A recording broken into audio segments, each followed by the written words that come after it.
දෙනාටම සුබ උදෑසනක් ප්‍රේමවන්ත සහෝදර සහෝදරියනි. අද උදෑසන අපිට ආරම්භ කරන්න තියෙන්නේ දුක්මුසු නිවේදනයක් එක්කයි. ඒ අපිත් එක්ක මෙහි කරපු අපේ සහෝදරයා, අපේ සභාපාලකවරයා, ඒ වගේම අපේ මිතුරා පාස්ටර් වර්නන් ස්වාමින් වහන්සේ කැමති වුණා යාව කැඳවා ගන්න. කොවිඩ් හිතනවා එයා ජයගත්තා කියලා. කොවිඩ් ජයගත්තේ නැහැ. පාස්ටර් වර්නන් ජයගත්තා. හලෙලූයා. ඒ වගේම අපේ කනගාටුව ඒ පවුලටත් දේව සභාවටත් අපි කල්වරි නමස්කාර දේවස්ථානයේ හැටියට මේ උදෑසන අපි මතක් කරගන්න ඒගොල්ලන් අපේ ආඥාවල් වලදී ස්වාමීන් වහන්සේගේ සියලු අස්වැසිල්ල සැනසෙල්ල ඒගොල්ලන්ට ලැබෙන පිණිස අපි ස්තුතිවන්ත වෙනවා මෙහි කරුවාගේ සේවය ගැන. මට වැඩි එක අවුරුද්දා වැඩිමල්. අවුරුදු 69ක්. සාර්ථක මෙහෙවරක්. දෙවියන් වහන්සේ වෙතට බොහෝ ආත්ම දිනා ගන්න. බොහෝ සේවකයෝ පුරුදු පුහුණු කළා දේශය පුරා යවන්න. එතුමාව උන්වහන්සේ පාවිච්චි කෙරුවා. අපි දෙවියන්ට ප්‍රශංසා කරනවා. ප්‍රශංසා කරනවා උන්වහන්සේ කැමති වුණාට. යහපත් වූ සේවකයේ ඇතුල් වෙන්න ඔබගේ විශ්‍රාමයට කියලා. ඔහුව කැඳවා ගන්නු ලැබුවා. ඒ වගේම අපි ඩොක්ටර් රංජනීව මතක් කරනවා. ඩොක්ටර් රංජනීත් ඒ වගේම මෙඩිකල් ෆීල්ඩ් එකේ කියන්නේ වෛද්‍ය වෘත්තිය තුල බොහෝ සේවයක් කෙරුවේ කෙනෙක්. ඒ වගේම යේසුස් වහන්සේ වෙතට ආත්ම දිනාගත්තා වූ මිනිසෙක්. ඩොක්ටර් රංජනී ස්වාමින් වහන්සේ කැඳවා ගනු ලැබුවා දවස් කීපයකට උඩදී. ඊයේ ඇයගේ අවසාන කටයුතු සිදු වුණා භූම දානය ගල්කිස්සේදී. ඉතින් අපි දෙවියන් වහන්සේට ඩොක්ටර් රංජිත් ගැනත් ඒ දරුවන් ගැනත් ඒ පවුල ගැනත් දෙවියන් වහන්සේට අපි ස්තුති කියනවා. අපි යාඥා කරන ඒගොල්ලන්ව සනසන්න උන්වහන්සේට පුළුවන්. අපි දන්නවා මේ මෙහෙකරුවන් ඒගොල්ලන්ගේ කාර්යය ඉවර වුණාට පස්සේ ගෙදර ගියේ. අපි තාම වැඩේ කරගෙන ඉන්නවා. අපි තාම වැඩ ඉවර නැහැ. අපිත් යන්න ඕනේ. එක වෙලාවක් තියෙයි. ඒ මරණ දැන්වීම එන. ඒ මරණ දැන්වීමක් වුණාට ඒක ස්වර්ගයේ ප්‍රීති වෙන දැන්වීමක්. දෙවියන් වහන්සේට ප්‍රශංසා වේවා. ඉතින් අපේ නිවේදන වලට තියෙන හැන්දෑවේ 5ට අපිට තියෙනවා දහම් පාසල. ඒ වගේම නැවතත් අඟහරුවාදා උදෑසන 8:00ට ඒ වගේම සිකුරාදා බ්‍රහස්පතින්දා හැන්දෑවේ 7:00ට අපි අලුත් විෂයක් පටන් ගන්නවා. නමස්කාරයේ විෂය. ඉතින් ඔබ නමස්කාරය ගැන ඉගෙන ගන්න. නමස්කාරයේ කෙරෙන්න තියෙන දේවල් කරන ආකාරය ගැන ඒක කොහොමද අපි කරන්න ඕනේ? ඒක මුළු ජීවිතේම කියන එක ඉගෙන ගන්න එන්න බ්‍රහස්පතින්දා හැන්දෑවේ 7:00ට. Zoom එකේ ඔබට සම්බන්ධ වෙන්න පුළුවන්. ඒ වගේම අපි සිකුරාදා උදෑසන 9ට අපි එක දේවල් වලින් නිදහස් වෙන්නේ නැහැ හැටියට උදේ 9ට ඒ ආඥාව තියෙනවා. ඒ වගේම අපි හැන්දෑවේ 3:00ට මැද පෙරදිග මුල් කරගෙන කරන දේව මෙහෙය පැවැත්වෙනවා. සෙනසුරාදා හැන්දෑවේ 3ට බයිබල් අධ්‍යයනයක් එක්ක සහභාගීත්ව කාලයක්. අනර්ග අපිට ජීවිතය වර්ධනය කරගන්න මෙහෙ කරන්න අවශ්‍ය කරන්නා වූ මෙවලම් ලබා ගන්න. ඔබට පුළුවන් මේවට සම්බන්ධ වෙන්න. ශක්තිමත් වෙමු අපි.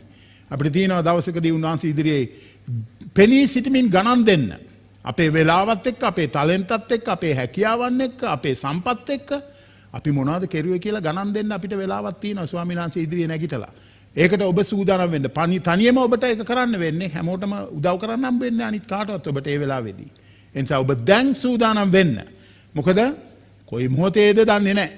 ඒක නිසා දැන් සූදානමින් ඉමු අපි.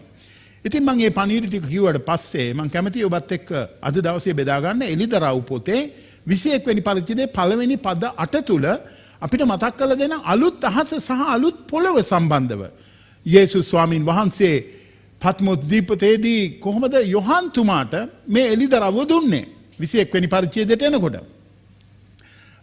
දෙවියන් වහන්සේ දැන් උන්වහන්සේගේ සෙනගත් සමග සදා කාලයටම වාසය කරන්නට යන පණිවිඩයයි මේකේ තියෙන්නේ. අලුත් අහසක්, අලුත් පොළවක්, ඊටමත්ම දීප්තිමත් ලෝකයක් ගැන අපිට මේකෙදි කතා කරන්නේ. දීප්තිමත් ලෝකයක්. ආයි කරදර නැති.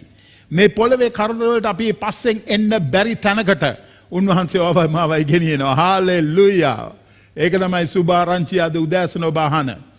වදනවද? සැමුවෙල් මොරිසන් කියලා මිෂනාරිවරයෙක් හිටියා. මම දන්නේ ඔබ අහලා තියෙනවද කියලා එයා ගැන. එයා අප්‍රිකාවේ අවුරුදු 25ක විතර බරපතල මිෂනාරි මෙහෙවරක යෙදී සිටියා වූ සේවකෙක්. ඉතින් එයා මෙහෙම සේවය කරගෙන යන අතර එයා ලෙඩ වුණා.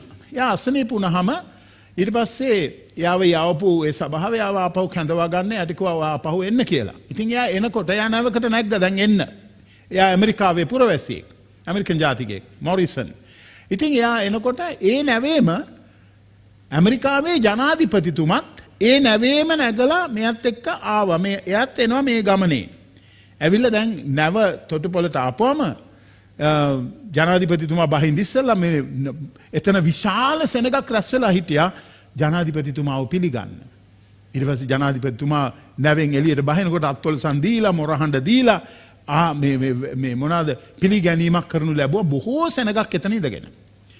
ඉතින් දැන් මේ දේව සේවකයාත් මොරිසන් උතාවේ නැවේමනේ එයාත් බැස්සා. එයාත් බහැලා ඇවිල්ලා එයාව පිළිගන්න කවුරුත් හිටියෙත් නැහැ. එයාට අප්පුඩි ගහන්න කවුරුත් හිටියෙත් නැහැ. හැබැයි මේ සෙනග මැද්දෙන් එයා හිමීට යන්න පටන් ගත්තා. ඒ යන ගමන් එයාට මගදී හරි දුකක් ඇති වුණා එයාගේ හදවතට. එයා කිව්වා අනේ ස්වාමිනේ මං ඔබ වහන්සේගේ මෙහෙකරුවෙක්. මං ඔබ වහන්සේට සේවය කළා අවුරුදු 25ක් තිස්සේ මේ හරිම අමාරු මේ ලෝකයේ ස්ථානයක මම දැන් එනකොට මාව පිළිගන්න කවුරුත් නැහැ. අප්පුඩි ගහන්න කවුරුතුත් නැහැ. වරදින්නද? එයාට දුකක් ඇති වුණා එයාගේ හදවතේ. බලන්න මේ ජනාධිපතිතුමා මේ සත්තුන්ව මරන්න සුමාන තුනකට අප්‍රිකාවට ගිහිල්ලා එනකොට මෙච්චර පිළිගැනීමක් මං අවුරුදු 25ක් ඉඳලා එනවා. ඒ වුණාට මාව පිළිගන්න කවුරුත් නැහැ කියලා. ඒ වෙලාවේදී මෙයාගේ හදවතට සුද්ධාත්මයන් වහන්සේ කතා කෙරුවා. සුද්ධාත්මයන් වහන්සේ හදවතට කතා කළා කිව්වා මොරිසන් ඔයා තාම ගෙදර ආවේ නැහනේ පිළිගන්න කියලා. ඒ කතාවත් එක්කයි මං කැමති ඔබට අද උදෑසන මේ ලියවිල්ලේ පණිවිඩය බෙදා ගන්න.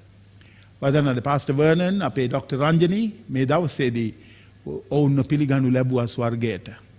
හාලෙලූයා හාලෙලූයා මොනතරම් ප්‍රීතිමත් කාලයකට ඒගොල්ලන් ඇතුල් වුණේ. මෙහෙදී තවදුරටත් වේදනාව දුක කඳුල පීඩාව නැහැ. දැන් මම අද ඔබට මේකෙන් කියන්න යන්නේ ප්‍රධාන කාරණාවල් කීපයක්. අපි යන්නා වූ මේ අලුත් තැන නැති දේවල් ගැන.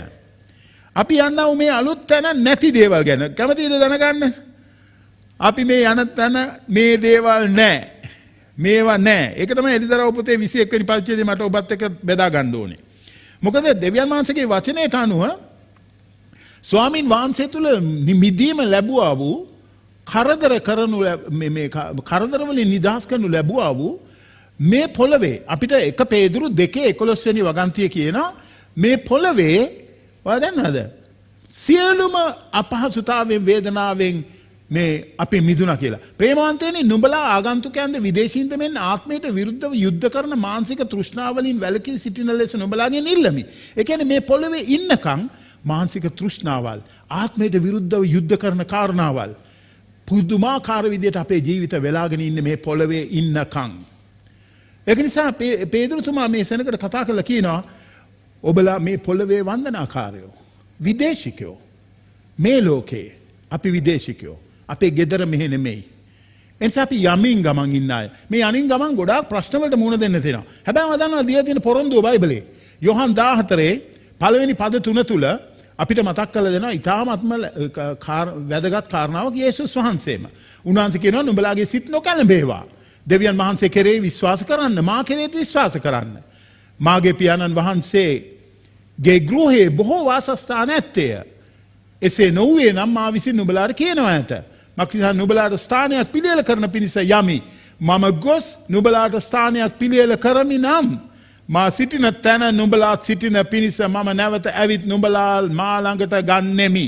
ආගේද මේ වචන? යේසුස් ක්‍රිස්තුස් ස්වාමීන් වහන්සේගේ වචනයි. ඒක නිසා මගේ ප්‍රේමවන්ත සහෝදරයා සහෝදරිය අපි ගෙදර යන ගමන් මතක තියාගන්න. ගෙදර යන ගමන් ඔයා දැකලා ඇති බෝඩ් හැමතැනම ගාලා තියෙනවා සුපර් මාකට් වල නේ. ගෙදර යන ගමන් ඔයාට මං කියන්නම් අපි මේ කරදර මේ පොළවේ තියෙන කරදර වලට බෑ අපේ පස්සෙන් එන්න. අපි ගෙදර යනකොට ඒව ඔක්කොම මේ නවතින්න යනවා. මේ පොළවේ ඔක්කොම නවතින්න යනවා. මක්නිසාද මේ වර්තමාන කාලයේ දුක් වනායි අප කෙරේ එළිදරව් කරනු ලබන්නා වූ මහිමයට සමාන කරනු ලබන්නට වටින්නේ නැහැ. හාලෙලූයා. ඒක තමයි ලියවිල්ල අපිට අද උදෑසන ධෛර්යය ලබලා දෙන්නේ. ඉතින් අපේ ජීවිතේට ඉන්න හතුරෝ ඔයාගන්නද ගොඩක් කාරණාවල් තියෙනවානේ. අපි මේ ජීවිතේ අපිට කරදර කරන ගොඩක් කාරණාවල් තියෙනවානේ. ඒව තවත් අපිට කරදර කරන්න බෑ. ඉස්හාමත්ම අප්‍රසන්න අසෝබන ඔයාද තේරුණාද? තර්ජනාත්මක දේවල් වලින් පිරීලා මේ පොළවේ ජීවිතය. හැබැයි මේවට තව දුරටත් ඔබටත් මට කරදර කරන්න බෑ. ඔබ උන්වහන්සේව අදහගෙන ඉන්න උන්වහන්සේට එක ගෙදර යමින් ගමන් ඉන්න කෙනෙක් නම් කවදාවත් මේ දේවල් ඔයාගේ පස්සෙන් එන්නේ නැහැ. මේවා මෙහෙදී ඉවරයි. අපිට දෙන බලාපොරොත්තුව බලන්න. බලාපොරොත්තුව පුදුම බලාපොරොත්තුවක් දෙවියන් වහන්සේ දෙන්නේ. අපේ මේ ජීවිතයට එරෙහිව සතුරුකම් කරන මරණය, රෝග, අධෛර්යවත් වීම, අපේ ජීවිතවල තියෙන කනස්සල්ලවල්, අපිව කඩාවට්ටන නපුරාගේ විවිධාකාර කරදර බාධාවල් මේ ගමනේදී අපිව අනාරක්ෂිත කරලා අපිට ගොඩක් අමාරු කරන්න ඌ පුදුමාකාර උත්සාහයක යෙදෙනවා නපුරා. මේ පොළවේ ගමන එහෙම තමයි. අපි ඔක්කොමලට එහෙමයි. ඔයාට එක විදියකට මට තවත් විදියකට. ඉතින් මේ අද කියවන මේ පරිච්ඡේදය තුල, මේ පද 8 තුල ස්වාමින් වහන්සේ අපිට සිහිපත් කරලා දෙනවා මේ එකකටවත් ඔබ පස්සෙන් එන්න බෑ කියලා. ඒක තමයි මට කියන්න ඕනේ ඔබට අද. මේ පද 8 තුල තිබෙනා වූ කාරණා වලින් මට ඔබට කියන්න ඕනේ මේ එකකටවත් ඔබගේ පස්සෙන් එන්න බෑ කියලා. දවසක් එනවා මේ අපේ ගමන අවසාන වෙන. එතකොට අපි බොහොම ආරක්ෂිතව අපේ පියාණන්ගේ නිවසට යන දවසක් එනවා. ඒ දවස උදා වුණා සමහරක් අපිට අපි දන්නා වූ ඊටාත්ම අපිට සමීපව හිටියා වූ අයට ඒක උදා වෙලා තියෙනවා. අපිටත් ඒක උදා වෙන්න යනවා. ඒකට ඔබ සූදානම් වෙන්න. අපි එතකොට ඉන්න යන්නේ සමාදානයෙන් පිරිස්ථානයක. ආරක්ෂාවෙන් පිරිස්ථානයක. සම්පූර්ණ වූ ස්ථානයක. කිසිම අඩුපාඩුවක් නැති ස්ථානයක. එක ස්ථානයයි. ඒ අපේ දෙවි පියාණන් වහන්සේ, අපේ ජේසුස් ක්‍රිස්තුස් ස්වාමීන් වහන්සේ, ශුද්ධාත්මයන් වහන්සේ වැඩ වාසය කරන එකම ස්ථානය ස්වර්ගය. එතනට උන්වහන්සේ අපිව ගෙන යන ගමන් මේ ඉන්නේ. ඉතින් අපි මේ යන ගමනේදී ගොඩක් කරදර වලට මුහුණ දෙනවා. ඒක ඇත්තයි. නෑ කිව්වොත් එහෙම ඔබ බොරු කියන්නේ. ඔයා දන්නවද? සමහරක් අය ඔබ දැනටත් මේ දැන් මේක අහගෙන ඉන්න ඔබත් මේ වෙලාවේදී සමහරකට පරාජයටපත් වෙලා, අධෛර්යවත් වෙලා, වියවුල් වෙලා ඉන්න වූ කෙනෙක් වෙන්න ඇති අද දවසෙත් මේ පණිවිඩය අහගෙන ඉන්නේ. මම කැමතියි ඔබ ධෛර්යවත් කරන්න. ඒවට බෑ ඔබ පස්සෙන් එන්න. මේ පොළවේදී ඒවා ඉවරයි. ඔයා දන්නවද? ඒක තමයි අනාර්ගම පණිවිඩය අපි දැනගන්න ඕනේ. බයිබලයේ අපිට මතක් කරලා දෙනවා අපිට ඊටාත්ම ඊට වඩා හොඳ රෝම 8:18 වෙනි වගන්තිය. ඊටාත්ම සුදුසු ස්ථානය මොකද්ද? මහිමාන්විත ස්ථානය මොකද්ද? රෝම 8:18 සහ 2 කොරින්ති 4:17 මක්නිසාද මේ වර්තමාන කාලයේ දුක් වනාහි අප කෙරෙහි එළිදරව් කරනු ලබන්නා වූ මහිමයට සමාන කරනු ලබන්නට නොවටියයි සිතමි. බලන්න. සුදෝ පාවුල්තුමා කියන කතාව රෝම පොතේ රෝම වාසීන්ට. ඊට පස්සේ 2 කොරින්ති 4:17 කියනවා මොහොතකට පවතින අපේ සැහැල්ලු දුක පෙනෙන දේ නෙවෙයි, නොපෙනෙන දේ බලා සිටින්නා වූ අපිට ඊ타ත්ම වැඩි වශයෙන් සදාකාල තේජස් භාරයක් සාදා දෙනවා කියලා. මක්නිසාද පෙනෙන දේ කාලිකයි, නොපෙනෙන දේ සදාකාලිකයි කියලා. පාවුල්තුමා 2 කොරින්ති 4 වෙනි පරිච්ඡේදයේ 17 වෙනි වගන්තිය අපිට මතක් කරලා දෙනවා. ඉතින් මේ ඔක්කොම తాවකාලික දේවල්. ඉතින් මේ උදෑසන අපි මේ සාකච්ඡා කරන්නා වූ කාලයේ අපිට මතක් කරලා දෙන්න යනවා මේ එක කරදරයකටවත් අපි වනුගමනය කරන්න බෑ. අපි යන තැනට මෙහෙන් ඒවා ඉවරයි. කැමතිද ඔබ ඒ ආරංචියට? ශක්තිමත් වෙන්න. ශක්තිමත් වෙන්න. ස්වාමීන් වහන්සේ තුල ප්‍රීති වෙන්න. මේ දවසට සූදානම් වෙන්න. හාලෙලූයා. එතකම් මේ කරදර තියෙනවා අපිත් එක්ක යන. ඉතින් මම ඒක උඩ කැමති පළවෙනි කාරණාව ඔබට කතා කරලා මතක් කරලා දෙන්න. කාරණාවල් 4ක් මම සිහිපත් කරනවා ඔබට අද. කාරණාවල් 4ක්. පළවෙනි එක තමයි කරදර පීඩාවන් අපේ පස්සෙන් එන්න යනවා. දැන් මේ අපේ පස්සේ දැන් අපි ජීවත් වෙන මේ පොළොවේ අපේ පස්සේ එනවා හැමදාම කරදර. හැමදාම පීඩාවල්. මොකද දන්නවද? යෝබ් පොතේ 4:14 වෙනි පරිච්ඡේදයේ පළවෙනි පදය අපිට කියන්නේ මොකද්ද? යෝබ් 14 පළවෙනි පදය, යෝබ් 5:7 වෙනි පදය, යෝහන් 16:33 වෙනි පදය. බලන්න යෝබ් 14 එක කියන ස්ත්‍රියකින් උපන් මිනිසයා ස්වල්ප දවසක් පවතිනා වූ කරදරයෙන් පූර්ණ වූ කෙනෙක්ය කියලා. ස්වල්ප දවසක් පවතිනා වූ කරදර වලින්. සුභාරංචියක් නෙමෙයිද? ස්ත්‍රියකගෙන් උපන් මිනිසයා ස්වල්ප දවසක් පවතිනා වූ කරදර වලින් පූර්ණ වූ කෙනෙක් කියනවා. ඊට පස්සේ කියනවා 5:7 වෙනි පදයේ එසේ ගිනි පුපුරු උඩ නගින්නාක් මෙන් මිනිසයා දුක් විඳීමට ඉපදිලා තියෙනවා කියලා. බලන්න මේක තමයි මේ විස්තරේ බයිබලයේ අපිට කියලා දෙන්නේ. ඒකයි ධෛර්යවත් වෙන්න. මේ අපි ඉන්නේ වැටුණු පොළොවක, මේ ඉන්නේ පාපයෙන් පිරිච්ච පොළොවක. අපි ඉන්නේ මයිමෙන් හීන වෙච්ච මිනිස්සු ඇටියට. මිනිසයා දුක් විඳීමට ඉපදිලා තියෙනවා කියලා. යේසුස් වහන්සේ කිව්වා මත යෝහන් 16 උන්වහන්සේ කිව්වා මම මේවා කියලා තියෙනවා. මා තුල නුඹලාට සමාදානය තිබෙන පිණිස මේ දේවල් නුඹලාට කිව්වා. ලෝකේ නුඹලාට පීඩා තියෙනවා. නමුත් ධෛර්යවත් වෙන්න මම ලෝකේ ජයගත්තා. ඒ නිසා මා තුළ තියෙන ශාන්තිය අත්දකින්න කියලා උන්වහන්සේ කියනවා 16:33 වෙනි වගන්තියේ. ප්‍රේමවන්ත සහෝදරය සහෝදරිය මේ වචන වලින් අපි ධෛර්යවත් වෙමු, අපි ශක්තිමත් වෙමු මේ උදෑසනත්. ආමේන්. 1 පේදුරු 4:12 අපිට කියනවා ප්‍රේමවන්තයනි නුඹලා සෝදිසි කිරීම පැමිණෙන පිණිස නුඹලා අතරේ තිබෙන ගිනිමය පීඩාව ගැන අපූර්ව කාරණාවක් සිද්ධ වෙන්නක් මෙන් පුදුම වෙන්න එපා කියලා. ඔයා පුදුම වෙනවද ඔයාගේ ජීවිතේ වෙන්නා වූ මේ කරදර ගැන? එන පීඩාවල් ගැන, එන දුක් වේදනාවල් ගැන පුදුම වෙන්න එපා. මොකද ලියවිල්ල කියනවා මේවා එනවා කියලා. ඉතින් මේ පීඩාවන් මේවා අනිවාර්යයෙන්ම මූණ දෙන්න තියෙනා වූ කොටසක්. ඉතින් ඒ නිසා මේ කාමරේ දැන් මේ අපිත් එක්ක ඉන්නා වූ එක්කෙනෙක්වත් නැහැ. මේක අහගෙන ඉන්න ඔබ එක්කෙනෙක්වත් නැහැ. මේ පීඩාවල වලින් බේරිලා යන්න පුළුවන්. මේ කරදර පීඩාවල් වලින් බේරෙන්න පුළුවන්. මේ ඛේද වාචකයන්ගෙන් බේරෙන්න පුළුවන්. එක්කෙනෙක්වත් මෙතන නැහැ. ඔක්කොමලා මේවට මූණ දෙන්න තියෙනවා. දවස ගානේ මූණ දෙන්න තියෙනවා.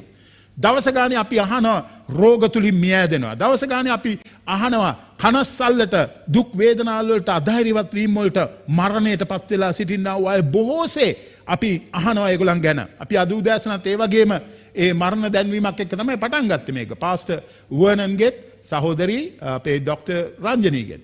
හැබැයි ඒගොල්ලෝ ස්වර්ගයේ. මේක කාලේ පහු කරා ඒගොල්ලෝ ස්වාමීන් වහන්සේ තුල ඒගොල්ලන්ගේ ජීවිතය සදාකාල ජීවනයේට යොමු කරගනු ලැබුවා. දෙවියන්සේට ප්‍රශංසා වේවා. බයිබලයේ පැහැදිලිවම අපිට මතක් කරලා දෙනවා. අපි සියලු දෙනාම අපේ හදවත්වල වේදනාවල් දැන් බලන්න මම අර කිව්වේ මොරිසන් එයාගේ හදවතේ ලොකු වේදනාවක් ඇති වුණා.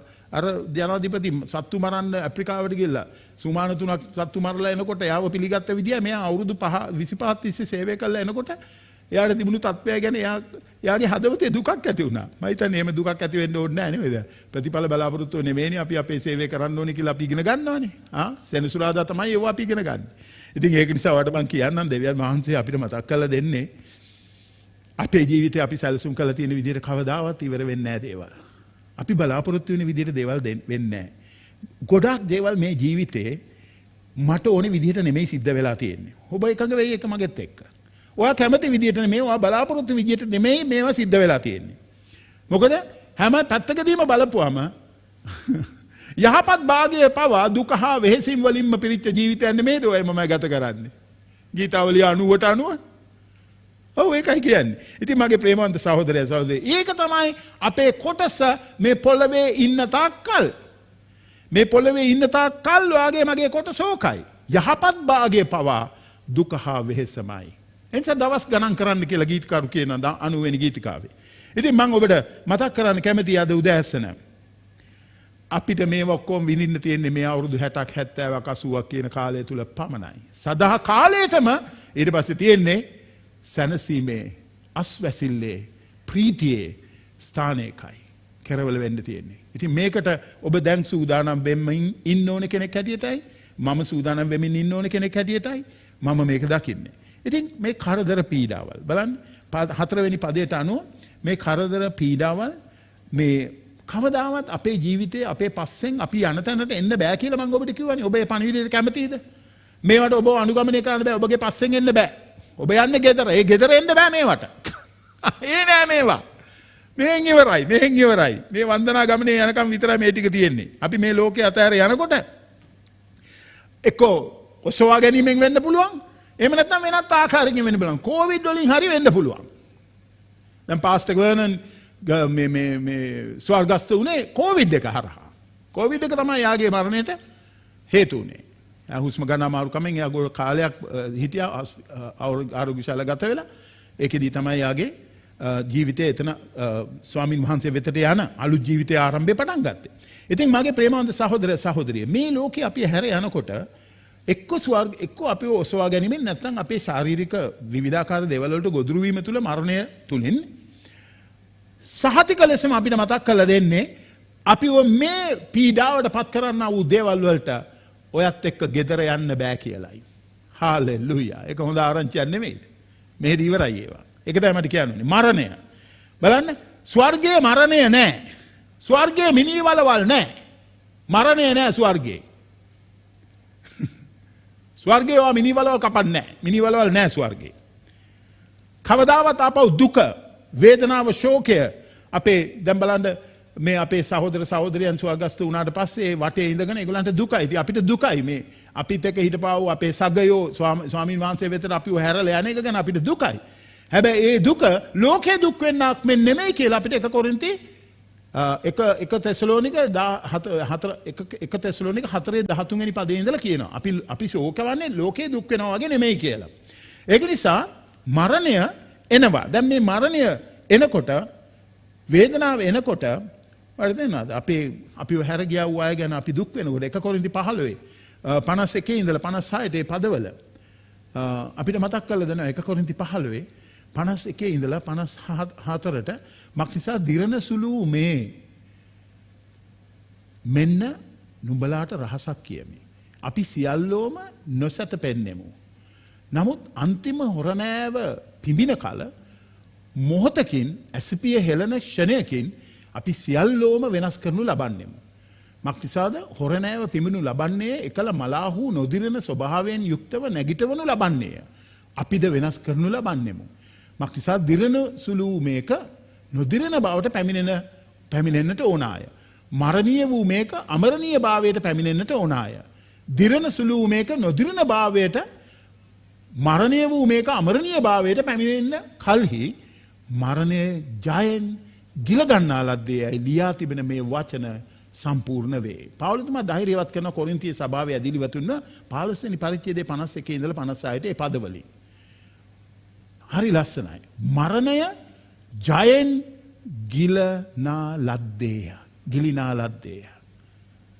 මරණය ජයෙන් ගිලිනා ලද්දේය. ඒක ලියලා තියෙනවා ලියවිල්ලේ. ඒක තමයි අපි දැන් මේ කියුවේ. ඉතින් මරණයට බෑ. වේදනාවල් වලට දුකට ඒක අපිට කතා කරන්න බලන්න අපේ ජීවිතයේ තිබෙනා වූ වේදනාව, කරදර, හදවත දැවෙන දේවල්. මේ පොළවේ ජීවිතයේදී අත්දකින්න දේවල් ඔබට ඒවා පොදුයි මටත් තියෙනවා ඒවා වටත් තියෙනවා. සමහර කෙනාට බලාපොරොත්තු රහිත දේවල් සිද්ධ වෙනකොට, පීඩාවල්, කරදර එනකොට, අපේ යාළුවෝ, අපේ ආදරය කරන අය අපෙන් වෙන් වෙනකොට, වස්තුව සම්පත් දේවල් නැති වෙනකොට වර්ධ නේද? ආදරය කරන අය පොළවෙන් වෙන් විලා ඒ දුක වේදනා වෙනකොට, පීඩාවල් එනකොට, අපේම අසමත් වීම අපේ ජීවිතේ වසාලනකොට, අසමත් වීම අපේ ජීවිතේ වටලා ගන්නකොට වර්ධ නේද? වේදනාව එනවා. වේදනාවෙන් බේරෙන්න බෑ.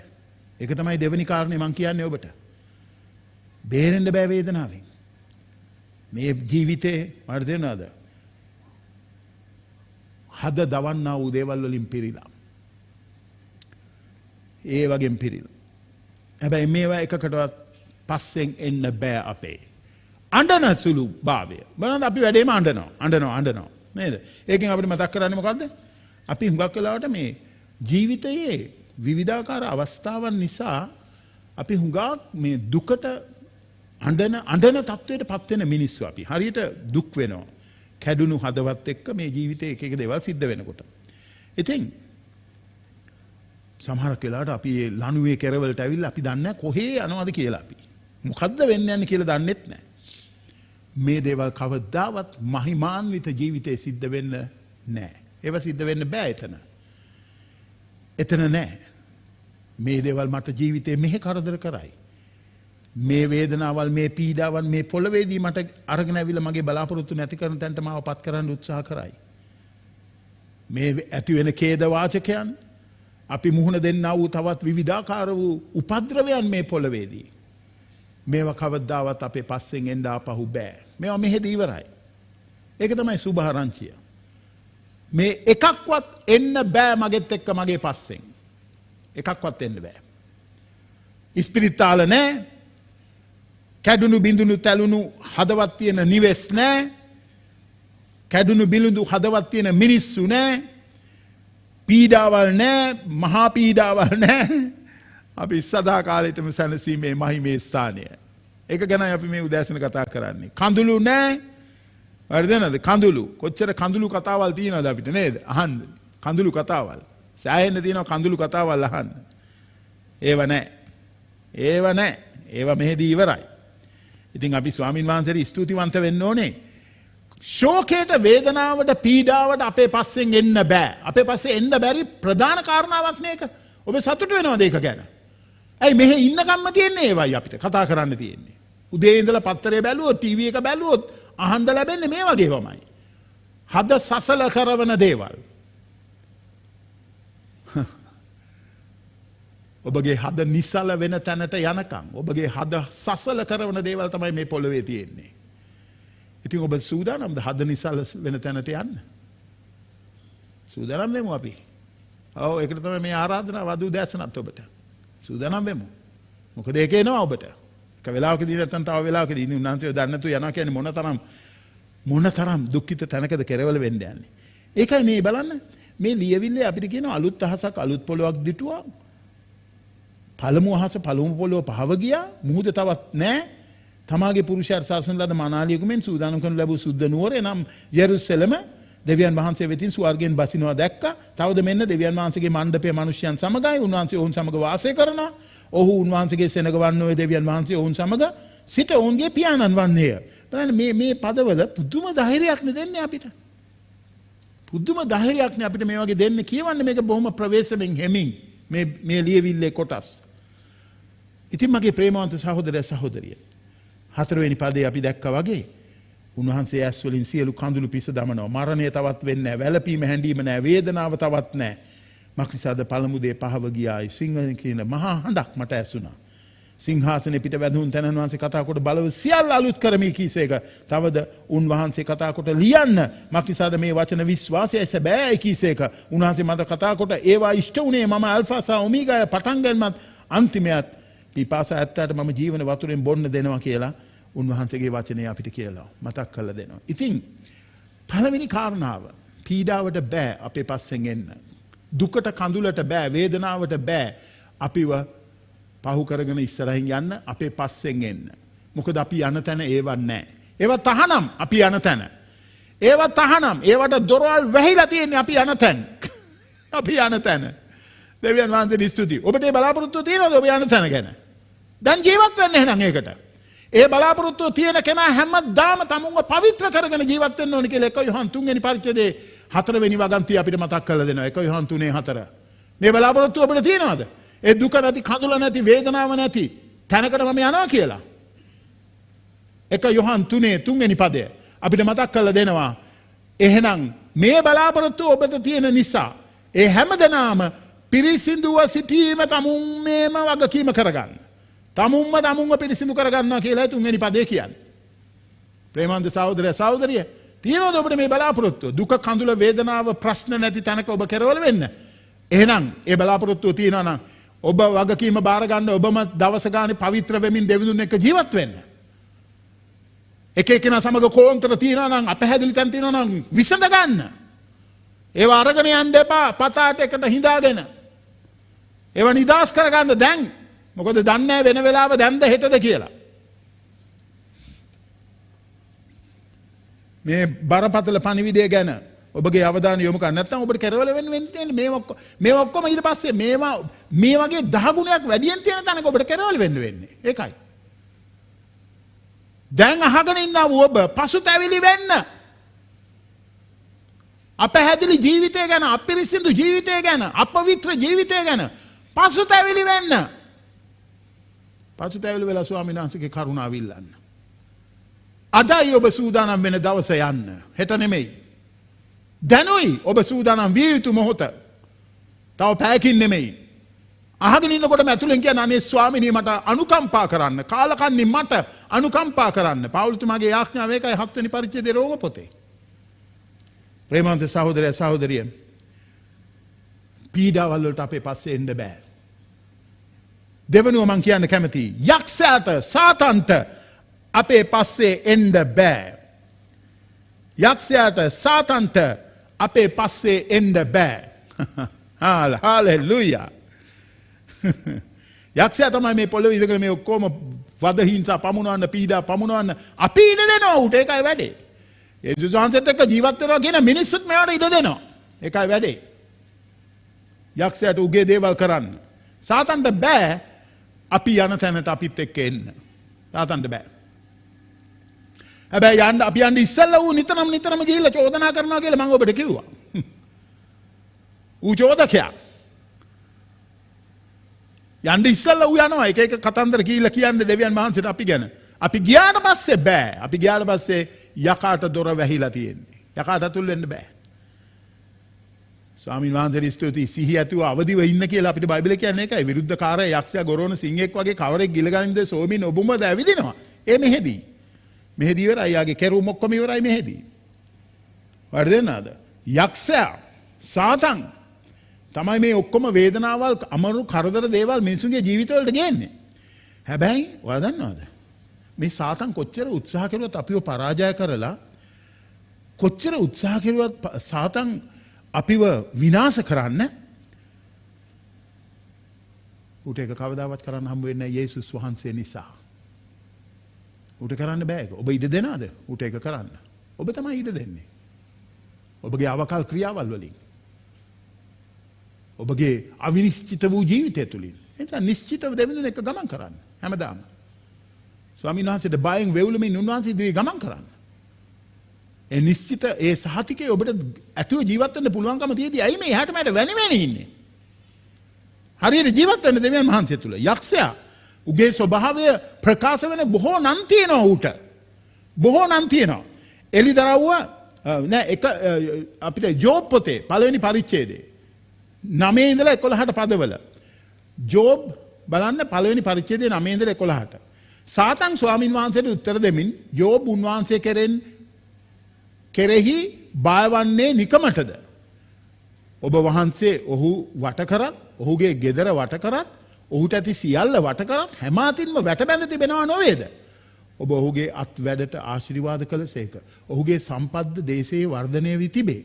නමුත් ඔබගේ අත දිගු කර ඔහුට ඇති සියල්ලට ගැසුවොත් ඔහු ඔබගේ මුහුණ ඉදිරියේම ඔබ අතහරිනවා ඇතැයි කීවේය. බලන්න යක්ෂයා චෝදකයා. යක්ෂයා චෝදකයා. අපිට මයික බයිබලෙ මතක් කරලා දෙන්නේ යක්ෂයාට දීලා තියෙන නමක් තමයි චෝදකයා කියන එක. අනිත් එක තමයි අපි ඉස්සෙල්ලා බැලුවේ 1 පෙදුරු 5:8 ගොරෝන සිංහෙක් වගේ යක්ෂයා යනවා කිව්ව එක. අනිත් එක තමයි යක්ෂයා මතෙව් 4:11 වෙනි පදේ කියන එක. ඒකල යක්ෂයා උන්වහන්සේ අතහැර ගියේය. සාතන්ට කියනවා යක්ෂයා කියලා මෙතනදී. යක්ෂයා උන්වහන්සේ අතහැර ගියේ බලව දේවදූතයෝ ඇවිත් උන්වහන්සේට උපස්ථාන කළෝය. ඊට පස්සේ යොහාන 8:44 කියනවා නුබලාගේ පිය වූ යක්ෂයාගෙන්ය නුබලාගේ පියාගේ තෘෂ්ණාවත් ඉෂ්ට කරන්න කැමතිය. ඔහු පටන් ගන්නේ සිට මිනී මරන්නෙක්ය. ඒකට යක්ෂයාව හඳුන්වනවා මිනී මරන්නා කියලා. බලන්න. බොරු කාර්යය කියලා. බොරුවේ පියා කියලා. ඌව හඳුන්වනවා 8:44. දෙවනි කොරින්ති 4:4 කියනවා යක්ෂයා ඇවිල්ලා නොඇදිලිකාර වූ ඔවුන් තුල දෙවියන් වහන්සේගේ ස්වරූපය වූ ක්‍රිස්තුස් වහන්සේගේ තේජස්සේ සුභාරංචි ආලෝකයේ නොබැබලෙන පිණිස මේ ලෝකේ දෙවියා උන්ගේ සිත් අන්ධ කළේ. යක්ෂයාව හඳුන්වනවා ලෝකේ දෙවියා හැටියට. ඊට පස්සේ අපිට මතක් කරලා දෙනවා මතෙව් 4:3 යක්ෂයා ඇවිල්ලා පරීක්ෂා කරනු ලබන්නා වූ කෙනා කියලා. පරීක්ෂකයා කියලා. ඌ පරීක්ෂා කරනවා. ඒ කියන එවිට පරීක්ෂකයා උන්වහන්සේ වෙතට ඇවිත්. යක්ෂයාට දෙන්න තවත් නමක් තමයි පරීක්ෂකයා. මෙන්න මේවා වලට අහු වෙනකොට ඔයා දැනගන්න ඕනේ කවුරු ගැනද මේ කතා කරන්නේ කියලා. ඊට පස්සේ එපිස 6:12 කියනවා ඌ අන්ධකාරයේ ක්‍රියා කරන්නා වූ මේ අන්ධකාර මොනවාද? අන්ධකාර ලෝක මුලාදෑනියා කියලා. ස්වර්ගීය ස්ථානවල සිටින දුෂ්ටකමේ ආත්ම සේනාවන්ට විරුද්ධව කියලා. ඌට කතා කරන ලෝක අන්ධකාර මුලාදෑනියා කියලා. යක්ෂයාට දීලා තියෙන තවත් නමක්. ඊට පස්සේ කියන උත්පත්ති 3:4 ඌට සර්පයා කියලා අදහනවා. උඹලා ඇත්තටම නසින්නේ නැත කියලා සර්පයා ඇවිල්ලා ඒවට කිව්වා. පාපයට වට ගන්න. සර්පයා කියන නම ඌට දෙනවා. ඊට පස්සේ මතෙව් 13:19 කියනවා යමෙක් රාජ්‍යයේ වචනේ අසා තේරුම් නොගන්නේ ඔහුගේ සිත වපුල දෙේ නපුරා ඇවිත්. නපුරා. ඌට කියනවා නපුරා කියලා. නපුරා ඇවිත් උතුරා ගත්තේ. මගාසල වපුරන ලද්දේ නම් මොහුය. ඒක නිසා මගේ ප්‍රේමවන්ත සහෝදර සහෝදරී යක්ෂයාට තව නම් ගොඩාක් තියෙනවානේ. මුර්ගයා කියලා කියනවා, අන්තක්‍රිස්තුස් කියලා කියනවා, එතකොට බොරු ප්‍රොපේතවරයා කියලා කියනවා. මේ ඔක්කොම යක්ෂයාට කියන නම්. එක උගේ ස්වභාවය එලිදරව් කරනවා එක නමින්. වර්ධනද? හරි පුදුමයි මේ යක්ෂයා දෙවියන් වහන්සේගේ දේවල් කරන්නමනේ හදන්නේ. දෙවියන් වහන්සේගෙත් බලන්න එක නාම තියෙනවානේ. අපි ජෙහුවා ජෛර කියනවා, ජෙහුවා නිසි කියනවා, ජෙහුවා ශාලෝම් කියනවා, ජෙහුවා මෙකදිස්කම් කියනවා, ජෙහුවා රාෆා කියනවා. ඒ වගේම නම් වලින් දෙවියන් වහන්සේ ප්‍රකාශ වෙනවානේ. ඒ නම් වල උන්වහන්සේගේ චරිතයනේ ප්‍රකාශ වෙන්නේ. යක්ෂයාත් ඒ වගේ. මම දැන් කිව්වා මේ ඔක්කොම නම් වලින් ප්‍රකාශ වෙන්නේ උගේ චරිතය. ඌ මොන වගේද කියන එක. ඉතින් ඔයාට ඕනේ ඌට සේවය කරන්න. ඔයාට ඕනේ ඌට සේවය කරන්නද? තීරණයක් ගන්න. මම ඔබට අද කියන්න කැමතියි. මේ ඔක්කොම නම් වලින් ඌ ඇවිල්ලා අපිට කරදර කරයි මෙහෙ ඉන්නකම්. හැබැයි ඌට එන්න බෑ ගෙදර මගෙත් එක්ක යන්න. මෙහෙදී ඉවරයි ඌගේ කතාව. ඔබට සහතිකයක් තියෙනවද ඔබ ගෙදර යනවා කියලා? සහතිකයක් තියෙනවද ඔබ යන්නේ සදාකාල නිවහනට කියලා? ඔබ සදාකාලික පියාණන්ගේ තුරුලට කියලා? සහතිකයක් තියෙනවද? ඒ සහතිකය ලබන්න පුළුවන් වෙන පිණිස මේ ලියවිල්ල ඔබගේ මගේ අතට දීලා තියෙන්නේ. සහතික කරලා අපිට කියලා තියෙනවා ඔබට ලැබෙනවමයි සදාකාල ජීවනය අදහ ගන්න. පසුතැවිලි වෙලා අදහ ගන්න. ඔබට සදාකාල ජීවනය තියෙනවා. ඒ සහතිකය දෙන්නයි බයිබලයේ ලියවිලා තියෙන්නේ. ඒකයි අපිට යොහන් සුභාරංචියේ 20 වෙනි පරිච්ඡේදයේ අවසාන පදේ කියන්නේ. මේක දීලා තියෙන්නේ මේ ලියවිල්ල. ඒ සහතිකය ඔබට දෙන පිණිසයි. ඔබ සැබවින්ම ස්වර්ගයට යනවා කියන එකට. ඉතින් මගේ ප්‍රේමාන්ත සහෝදරය සහෝදරිය යක්ෂයාට බෑ. යක්ෂයාට බෑ. බලන්න යොහන් 20:31 වෙනි පදේ කියන නමුත් මේවා ලියන ලද්දේ මේ බයිබලයේ ලියන ලද්දේ. යේසුස් වහන්සේ දෙවියන් වහන්සේගේ පුත්‍රයා ක්‍රිස්තුස් වහන්සේ බව නුඹලා විශ්වාස කරන පිණිසත් විශ්වාස කොට උන්වහන්සේගේ නාමයෙන් ජීවනය ලබන පිණිසත්ය. සදාකාල ජීවනයේ පොරොන්දු වෙලා තියෙන්නේ. උන්වහන්සේ වදහන්නා වූ කෙනාට.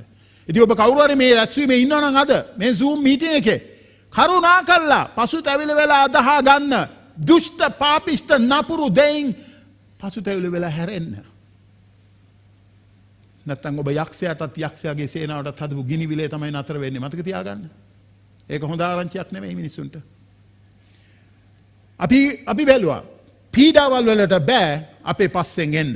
අපි බැලුවා යක්ෂයාට බෑ අපේ පස්සෙන් එන්න. තුන්වෙනුවා පාපයට බෑ අපේ පස්සෙන් එන්න. වැරදි ක්‍රියාවල් වලට බෑ අපේ පස්සෙන් එන්න. වැරදි ක්‍රියා කිව්වම මම හඳුන්වන්න යන්නේ පාපය ගැන. පාපය ගැන බයිබලයේ බොහෝ නිර්වචනයන් දීලා තිබෙනවා. දෙවියන් වහන්සේගේ විවස්ථාව උල්ලංඝනය කිරීම පාපයයි.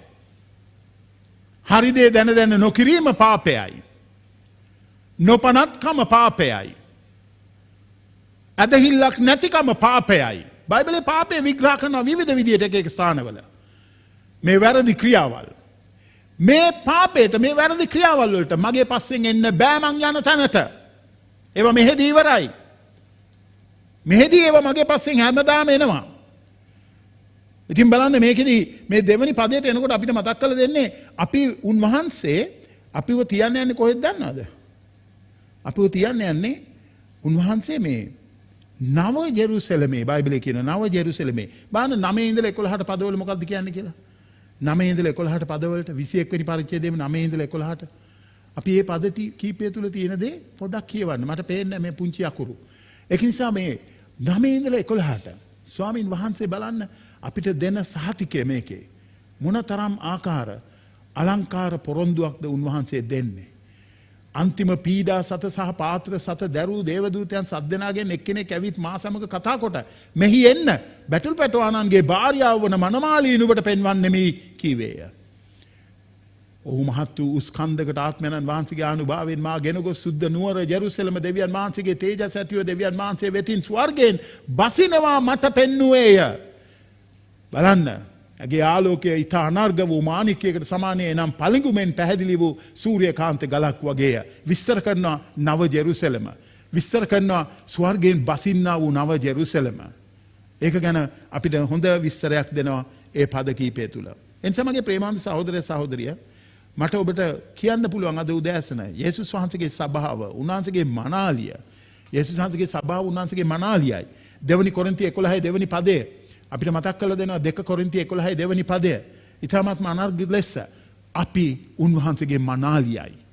උන්වහන්සේ අපිව උන්වහන්සේගේ භාර්යාව කරගෙන තියෙනවා. මනාලිය කරගෙන තියෙනවා. මක්නිසාද පිරිසිදු කන්‍යාවක මෙන් නුඹලා ක්‍රිස්තුස් වහන්සේ වෙන එක පුරුෂයෙකුට පාවා දීම පිණිස මා විසින් විවාහ බස් දුන් බැවින් දිව්‍ය වූ ජුවලිතයකින් නුඹලා ගැන මම ජුවලිතව සිටිමි. පියාණන් වහන්සේගේ වචනය පුත්‍රයන් වහන්සේ සමග අපේ තිබෙන සම්බන්ධතාවය විග්‍රහ කිරීම. හාලෙලූයා. ඉතින් බලන්න මේකේ මේ නගරය ගැන කතා කරනකොට මේ නගරේ හැම වෙලාවෙම සම්බන්ධ කරලා කතා කරන්නේ නගරයේ වැසියන් ගැන. නගරය ගැන කතා කරනකොට නගරයේ වැසියන් ගැන කතා කරන්නේ. නගරයේ වැසියෝ තමයි ඔය මමයි. අපි තමයි මනමාලිය යේසුස් වහන්සේගේ. ඒක ගැනයි මේ කතා කරන්නේ. යේසුස් වහන්සේගේ මනාලිය තමයි පින්තූරය. මේකේ මතක් කරලා දෙන්නේ. රැලි නැති කැලල් නැති පාපේ නැති ස්වාමීන් වහන්සේගේ මනාලිය. හාලෙලූයා. ඒක තමයි එලිදරව් පොතේ 19 එලිදරව් 19 7 8 පදවල අපිට ඕක සිහි ගන්නවා. අපි ඒක අධ්‍යයනය කෙරුවා. එලිදරව් 19:7-8 පදවල. හාලෙලූයා! අපි අතිශයින් ප්‍රීති සන්තෝෂ වෙමු. උන්වහන්සේට ගෞරවය දෙමු. මක්නිසාද බැටළු පැටවානන්ගේ සරණ මංගල්‍යය පැමිණියේය. උන්වහන්සේගේ භාර්යාවද සූදානම්ව සිටින්නේය යනුයි. දීප්තිමත් වූ පවිත්‍ර වූ සිහින් වස්ත්‍රයෙන් පැළඳෙන්නට ඇයට ලැබුණේය. සිහින් වස්ත්‍ර නම් සුද්ධමන්තයන්ගේ ධර්මිෂ්ඨ ක්‍රියාය. හාලෙලූයා! අපි අධ්‍යයනය කෙරුවා. එනිසා මම ඔබට කියන්නම් මේකෙන් අපිට මතක් කරලා දෙන්නේ සීපත් කළ සහ තේරුම් කළ දෙන්නේ අපි වෙනස් වෙන්න යනවා. උන්වහන්සේගේ අභිමුඛය මෙහෙම්මම නෙමෙයි. වෙනස් වෙන්න යනවා අපේ ජීවිත. උන්වහන්සේගේ අභිමුඛ මහිමාන්විත ශරීරයක් එක්ක වෙනස් වෙන්න යනවා. එතකොට මේ අපිව අපවිත්‍ර කරපු අපව විකෘති කරපු සියලු කාරණාවල් මේ පොළවෙන් ඉවරයි. ඒවා අපිත් එක්ක පිටිපස්සෙන් අපේ එන්න බෑ. මෙහෙන් ඉවරයි. පොළවෙන් ඉවරයි. ඉතින් මගේ ප්‍රේමවන්ත සහෝදරයෝ සහෝදරියෝ මේ බලාපොරොත්තුව මම ඔබට අද මේ ගේන්නේ උදෑසන. ඉතින් මේ බලාපොරොත්තුවට ඇතුල් වෙන්න ඔබ ඇතුල් වෙලා නැත්නම් කවුරු හරි ඉන්නව නම් මේකේ තාම. ඇතුල් වෙන්න මේ බලාපොරොත්තුවට. මේ දුෂ්ට නපුරු පාපිෂ්ඨ වූ සාපලත් වූ මේ මානසික ජීවිතය මේක නවතිනවා මෙහෙන්. එතකොට මට තවදුරටත් රුචියක් නැහැ පව් කරන්න. මොකද පාපේ එතන නැහැ. තවදුරටත් රුචියක් නැහැ පව් කරන්න. තවදුරටත් දක්ෂකම් හැකියාවක් නැහැ මට පව් කරන්න. අර බයිබලයේ එක තැනක දාවිත් රජු කියනවනේ නේද? නිර්භීතකමින් පව් කරන එකෙන් මාව වළක්වන්න කියලා. නිර්භීතකමින් පව් කරන එකෙන් මාව වළක්වන්න කියලා පාවුල් දාවිත් රජතුමා කියන එක තැනක. ඉතින් මම ඔබට කියන්නම් අපි මේ කාමරයේ මේ අද අහගෙන ඉන්න හැම කෙනෙක්ම වර්ධනනාද? අපේ මාංශයත් එක්ක අපි පොරබදින අය නේද? මාංශයත් එක්ක අපි තාම කරදර වෙනව නේද? එක එක දේවල් එක එක රුචියන් නැවිලා එක එක මේ දේවල් තුලින් දෙවියන් වහන්සේව දෙවියන් වහන්සේ ඉදිරි අපවිත්‍රව හැසිරෙන මිනිස්සු බවට අපිව පරිවර්තනය කරන්න මේ මාංශය මේ පුදුම වැරදි ක්‍රියාවල් පෞකාර වූ දේවල් අපේ ජීවිතෙන් සිද්ධ වෙන්න සලස්වනව නේද? ඔයා දන්නවද රෝම පොතේ 7 සුද්ධ පෞලතුමා හරි ලස්සනට මේක විස්තර කරනවා. 14 වෙනි පදේ ඉඳලා 25 වෙනි පදයට. රෝම පොතේ 7 වෙනි පරිච්ඡේදයේ 14 වෙනි පදේ ඉඳලා. බලමු අපි කියමු ඒක. අපි ස්වාමීන් වහන්සේගේ මේ ලියවිල්ල කියනකොට අපි ශක්තිමත් වෙනවා. මක්නිසාද ව්‍යවස්ථාව ආත්මික බව අපි දනිමු. නමුත් මම මානසිකව පාපයට විකුණනු ලැබ සිටිමි. මක්නිසාද මා කරන දේ මම නොදනිමි. මා කරන්නේ මා කැමති දේ නොව මා ද්වේෂ කරන දේය. ඉතින් මම අකමැති එක කරන්නම් ව්‍යවස්ථාව යහපත් බව ඒත්තු ගනිමි. එහෙයින් එය කරන්නේ මා නොව මා තුළ වාසය කරන පාපයය. මක්නිසාද මා තුළ එනම් මාගේ මාංශය තුළ කිසි යහපතක් වාසය නොකරන බව දනිමි. මක්නිසාද කැමැත්ත මට ඇත්තේය. නමුත් යහපත් දේ කිරීමට මට නැත්තේය. මක්නිසාද මම කැමති යහපත නොකර අකමැති නපුරම කරමි. ඉතින් මම කැමති නැති දේ කරමි නම් ඒක කරන්නේ මා නොව මා තුළ වාසය කරන පාපයය. එබැවින් යහපත කරන්නට කැමති වූ මාහට නපුර තිබීම යන ව්‍යවස්ථාව ඇති බව මට පෙනේ. මක්නිසාද අභ්‍යන්තර මනුෂ්‍යයාගේ ප්‍රකාරයට මම දෙවියන් වහන්සේගේ ව්‍යවස්ථාවට ප්‍රිය වෙමි. නමුත් මාගේ සිතේ ව්‍යවස්ථාවට විරුද්ධව යුද්ධ කරන්නා වූ මාගේ අවයව තුල තිබෙන්නා වූ පාපයාගේ ව්‍යවස්ථාව යටතේ මා වහල්කමට පමුණවන්නා වූ අන්‍ය ව්‍යවස්ථාවක් මාගේ අවයව තුල තිබෙනවා මට පෙනේ. අනේ කාලකන්ණි මම මිනිසෙක්. කාලකන්ණි මිනිසෙක්. මේ මරණයේ ශරීරයෙන් මා මුදන්නේ කවුද? අපගේ ස්වාමී යේසුස් ක්‍රිස්තුස් වහන්සේ කන්නකොටගෙන දෙවියන් වහන්සේට ස්තුති කරමි. මෙසේ මම සිතින් දෙවියන් වහන්සේගේ ව්‍යවස්ථාවට සේවය කරමි. නමුත් මාංශයෙන් සේවය කරන්නේ පාපයාගේ ව්‍යවස්ථාවටය. මේ මාංශයේ අපි ඉන්නකම් මේ මාංශයේ ඉන්නකම් සේවය කරන්නේ පාපේ ව්‍යවස්ථාවට. ඒකයි මිදෙන්න අපි කේන්ද්‍රී ගාමෙන් ඉන්නවා අපේ ශරීරවල මිදෙන්න. ඒ මිදීමේ දවස දෙවිඳුන් ඔබටත් මටත් ලබා දෙනවාමයි. යොහන් 5:24 වෙනි වගන්තිය. පාපයේ දඬුවමින් මාව උන්වහන්සේ මිදුවා කියලා. ඊට පස්සේ උන්වහන්සේ අපිට මතක් කරලා දෙනවා රෝම 8 පළවෙනි පදෙත් අපිට රෝම 6:14 වෙනි වගන්තියෙත් මේ පදවල අපිට මතක් කරලා දෙනවා උන්වහන්සේ මාව පාපයේ බලයෙන් මුදවා ගත්තා. පාපයේ දඬුවමින් මුදවා ගත්තා. ඒ වගේම උන්වහන්සේ පාපයේ අභිමුඛයෙන් පාපය තුල තියෙන අභිමුඛයෙන් මාව මුදවා ගත්තා කියලා. උන්වහන්සේ තුල ඔබ ඉන්නවා නම් ඔබට දඬුවමක් නැහැ. ඔබ නිදහස්. ඔයා දඬුවමකට නෙමෙයි. මේ එකකට මේ කරදර එකකටත් අපස්සේ යන්න බෑ. ඔයා දෙවියන් වහන්සේ වදාගෙන නැතිනම් මේ ඔක්කොම මීට වැඩිය 10 ගුණයක් වැඩියෙන් ඔබත් එක්ක යනවා ඔබට සදාකාල නිරාගින්නේදී දුක් විඳින්න සලස්වන පිණිස. තෝරා ගන්නවද ඔබ යනවද නැත්නම් අතාරිනවද කියලා.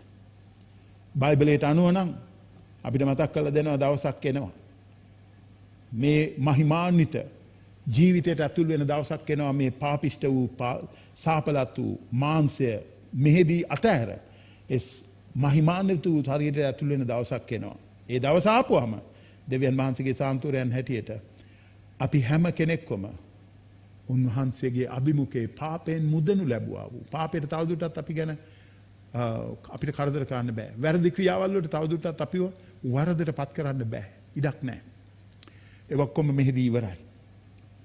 එනිසා බලන්න කවදාවත් ආපහු පව් කරන්න බැරි ශරීරත් එක්කයි අපි දෙවියන් වහන්සේ ඉදිරියේ පෙනී සිටින්න යන්නේ. මේක සුරංගනා කතාවක්ද? මේක විහිළුවක්ද? මේක නිකන් ඔබ සනසන්න උදේ කියන කතාවක්ද? නෑ. මේක දෙවියන් වහන්සේ එලිදරව් කළා වුණාන්සේගේ සිතයි. ඔබයි මමයි වෙනුවෙන්. ඉතින් ඒක නිසා බලන්න අපිට ආපහු අපේ ජීවිතයට කරදර කරන්න බැරි ස්ථානයකට උන්වහන්සේ ඔබයි මාවයි අරගෙන යනවා. පාපයට යන්න බෑ. අපිව පාපයට වටන්න පුළුවන් කමක් නෑ එතන. ස්වර්ගයේ පාපේ නෑ. අපි හැම කෙනෙක්ම නිදහස්. අපිට නමස්කාර කරන්න පුදුම නිදහසක් තියෙන හිරවීම නෑ. ප්‍රශංසා කරන්න හිරවීම නෑ. සම්පූර්ණ ලෙස දෙවිඳුන් ඉදිරියේ ජීවත් වෙන්න උන්වහන්සේගේ මහිමේ උදෙසා ජීවත් වෙන්න. උන්වහන්සේ ඔබයි මාවයි කැඳවා ගන්න දවසයි ඒ දවස. ඒ දවස ඔබ බලාපොරොත්තුෙන් ඉන්න මිනිස්සෙක්ද? එහෙනම් අද පවිත්‍ර කරගන්න ජීවිතේ. තියනවාද කෝන්තර එක එක්කෙනාත් එක්ක? සමහරු ඉන්නවානේ ඔක්කොම කෝන්තරත් එක්ක ඉන්නේ. මුකුත් වෙලා නැහැ වගේ ඉන්නවා. එයායි වැරදි. මම නෙමෙයි. බයිබලයේ අපිට කියන්නේ ඔයාට විරුද්ධව වැරදි කරා කෙනාට ඉස්සෙල්ලා සමාව දෙන්න. එයාට සමාව දෙන්න. එයාට සමාව දෙන්න පුළුවන්කම තියෙන්නේ ඔයාට සමාව ලැබිලා තියෙනවා නම් විතරයි. ඔයාට සමාව ලැබිලා නැහැ. ඔයාට සමාව දෙන්න බැයි නම් ඔයාට සමාව ලැබිලා නැහැ. ඒතකොට සමාව ලැබිලා නැත්නම් ඔයා කෙරවල වෙන්නේ මේ ඔක්කොමත් එක්ක මීට 10 ගුණයක් වැඩියෙන් අර ගිනිවිලේ යක්ෂයාටත් උගේ සේනාවටත් සූදානම් කරපු. එතනයි ඔබ නවතින්න යන්නේ. එනිසා අද නිදහස් කරගන්න ඒවත් එක්ක. කතා නොකරපු එකෙක් ඉන්නවා නම් යවන්න ටැක්ස් එකක් හරි අද කරන්න ඒක. ඒවත් තුල රැඳිලා ඉඳලා යන්න එපා ඔය යක්ෂයාටත් උගේ සේනාවටත් හදපු තැනට. ගම් බොරුවට මම අදහනවා කියලා ඉන්න බෑ. ඇදහිල්ල කොයි වෙලාවකවත් තනියම ගමන් කරන්නේ නැහැ. ඇදහිල්ල හැම වෙලාවෙදිම ක්‍රියාවත් එක්කයි ගමන් කරන්නේ. ඒකයි මම මේ ඔබට කියන්නේ උදෑසන. මම දෙවිඳුන් එක්ක හොඳ ගමනක් යනවා. අරයව නම් මට පෙන්වන්න බෑ. ඔයා වැරදි පසුතැවිලි වෙන්න. හදාගන්න ඒක දෙවියන් වහන්සේ ඉදිරියේහි. හදාගන්න. නැත්තම් ඔබට ඔය කාරණාව තව වැඩි වෙනවා මිසක් ඔබගේ ජීවිතේ කවදාවත් ඔබ පවිත්‍ර වෙන්නේ නැහැ ස්වාමීන් වහන්සේ තුල. මොකද ඔබට බලාපොරොත්තුවක් නැහැ ස්වර්ගයේ සම්බන්ධව. බලාපොරොත්තුවක් තියෙන කෙනා අදත් පවිත්‍ර වෙන තැනට එනවාමයි. අදත් අපේ වැරදි ක්‍රියාවල් ගැන දුක් වෙලා අපි පවිත්‍ර වෙන තැනට එනවාමයි. ඉතින් මම ඔබට කිව්වා වේදනාව දුකට පීඩාවට බෑ මගේ පස්සෙන් එන්න. යක්ෂයාට බෑ මගේ පස්සෙන් එන්න. වැරදි ක්‍රියාවල් වලට බෑ පාපයට බෑ මගේ පස්සෙන් එන්න. මම අවසන් කරන්න. නපුර කරන්නන්ට පව්කාරයන්ට බෑ මගේ පස්සෙන් එන්න. හතරවෙනි කාරණාව මම කැමතියි ඔබට මතක් කරලා දෙන්න. නපුර කරන්නන්ට පව්කාරයන්ට බෑ ඔබයි මමයි එක්ක මගේ පස්සෙන් එන්න. මම මේ ඔක්කොම කිව්ව කතන්දර ඇත්තටම පැහැදිලිව මේ මහිමාන්විත දේවල් ඔබ මුදනු ලැබුවා වූ මිනිසෙක් නම් ඔබ සැබවින්ම මේ දේවල් මේ පොළවෙන් ඉවර වෙලා යන්නා වූ මිනිසෙක් හැටියට මම ඔබට කියන්නම් කනගාටු කරුණක් තියෙනවා මේ පණිවිඩේ. එකක් තමයි 8 වෙනි පදේ කියනවා පාපය තුල මැරුණා වූ පෞකාරයෙක් හැටියට ජීවත් වුණා වූ එක්කෙනෙකුටවත් මේ නගරයට ඇතුල් වෙන්න බෑ කියලා. දැන් ඔයා දන්නවද? පෝට් සිටි එක හදනවා අපේ. පෝට් සිටි එකට අලුත් පාස්පෝර්ට් එකක් තියෙනවා දැන්. මම දැක්කා ඒක දාලා තියෙන එක්කෙනෙක්. අලුත් පාස්පෝර්ට් එකක් තියෙනවා පෝට් සිටි එකට. ඒ පාස්පෝර්ට් එක නැතුව පෝට් සිටි එකට ඇතුල් වෙන්න බෑ. ඇතුල් වෙන්න බෑ. ලංකාවේ ඇතුළෙම. නිකන් හිතලා බලන්න. මම දැක්කා ඒ පාස්පෝර්ට් එකක් හදලා තියෙනවා. ඒක නැතුව ඒ පාස්පෝර්ට් එක ඒක නැතුව පෝට් සිටි එකට යන්නේ බෑ. එහෙම තමයි දැන් මේ පරිපාලන කටයුතු සූදානම් වෙගෙන යන්නේ. ඉතින් මම මෙතනදී අපිට මතක් කරලා දෙන්නේ මේ පව්කාරයාට කිසිම වෙලාවක මේ පව්කාරයට පුළුවන් කමක් නැහැ මගේ පස්සෙන් ඇවිල්ලා මේ නගරයට ඇතුල් වෙන්න. එහෙම බෑ. එයාට බෑ. එයාට දොර වැහිලා තියෙන්නේ. ඉතින් ඔබ ඉන්නේ මොන වගේ තත්වයකද? පව්කාරයේ තත්වයේද ඔබ ඉන්නේ? පසුතැවිලි වෙලා නැද්ද? පාපේ කියලා දීලා අතාරින්න තීරණ අරගෙන නැද්ද? එහෙන් නුඹලාගේ පාපවල නුඹලා මැරෙනවා ඇතයි නුඹලාට කියමි. මක්නිසාද මේ මමයයි නුඹලා විශ්වාස කළොත් මිස නැත්නම් නුඹලාගේ පාපවල නුඹලා මැරෙන්න හුය. උන්වහන්සේ කිව්වේ යොහන් 8:24 වෙනි වගන්තියේ. මිනිස්සු මේ පොළව හැර යනවා දෙආකාරයකට. පළවෙනි ආකාරයේ පාපය තුල, දෙවැනි ආකාරයේ ක්‍රිස්තුස් වහන්සේ තුල. මොන ආකාරයකටද ඔබට මේ පොළව හැර යන්න ඕනේ? තීරණය කරන්න අද. ඔබ පාපය තුල මේ පොළව හැර ගියොත් ඔබට අයිති වෙන්නේ යකාටත් උගේ සේනාවටත් සූදානම් කරපු කවදාවත් නිමෙන්නේ නැති ගින්දර තියෙන ගිනි වලේ. ගිනි විලේ ජීවිතය.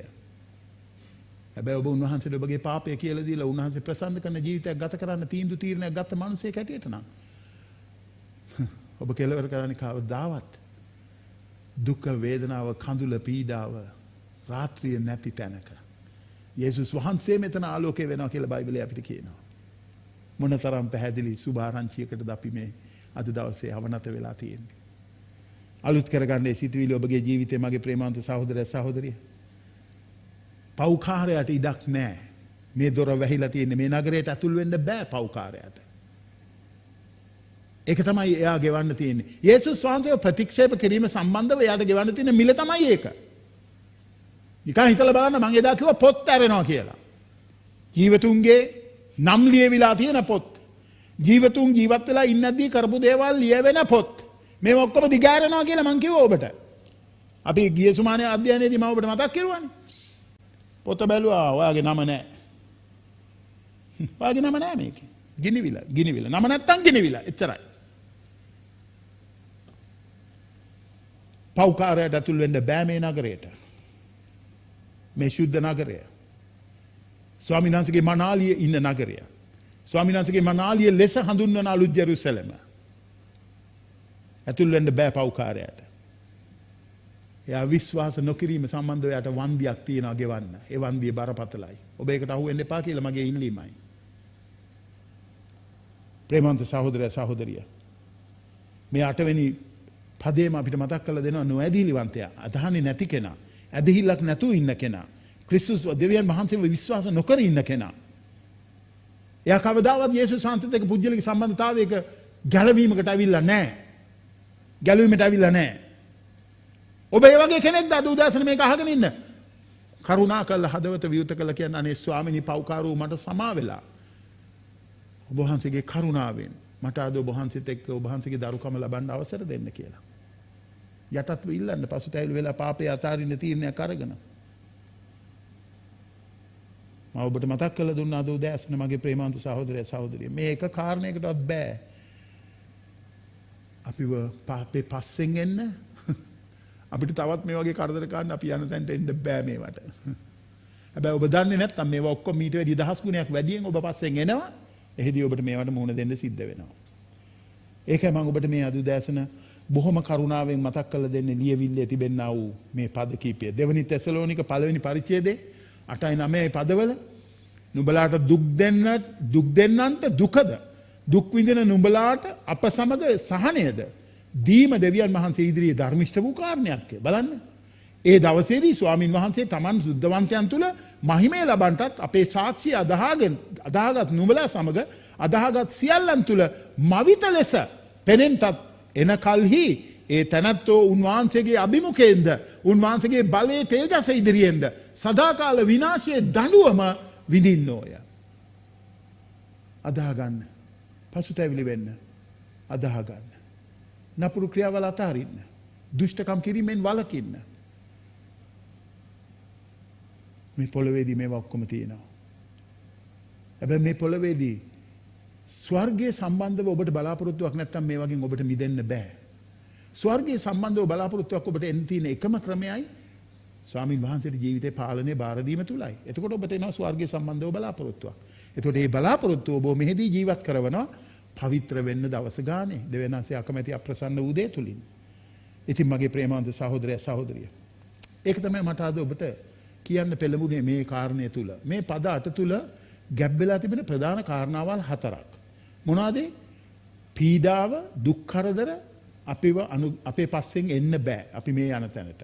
යක්ෂයාට, සාතාන්ට, බොරු ප්‍රොපේතවරයාට අපේ පස්සෙන් එන්න බෑ. අපි මේ යන තැනට. වැරදි ක්‍රියාවල් වලට, පාපයට අපේ පස්සෙන් එන්න බෑ. අපි මේ යන තැනට. නපුරු කරන්නන්ට, දුෂ්ටයන්ට, අධර්මිෂ්ඨයන්ට අපිත් එක්ක එන්න බෑ මේ අපි යන්නා වූ තැනට. මොනතරම් හොඳ ආරංචියක්ද කියලා හිතලා බලන්නකො. මොනතරම් සුබ ආරංචියක්ද කියලා. ඔබ කැමති නැද්ද මේ ඔක්කොම අතහැරලා නැත්නම් මේගොල්ලෝ ඔබට ඕනෙම කරන ඒගොල්ලෝද? පීඩාව ඕනේද? කරදර ඕනේද? සාතන් බොරු ප්‍රොපේතවරයා ඔබට ඕනේද? වැරදි ක්‍රියාවල් පාපේ ඔබට ඕනේද? ඒවා අතාරින්න බැයිද? නපුරු කර ඉන්න කැමති? එහෙනම් ඔබ කවදාවත් මෙතන කෙරවල වෙන්නේ නැහැ. ඔබ කෙරවල වෙන්නේ මේවා මීට වැඩිය 10 ගුණයක් වැඩියෙන් සිද්ධ වෙන්නා වූ නපුරා වෙනුවෙන් හදලා තියෙන ගිනි විලෙත් දුක් විඳින්නයි. ඒ නිසා මම ඔබට කියන්නම්.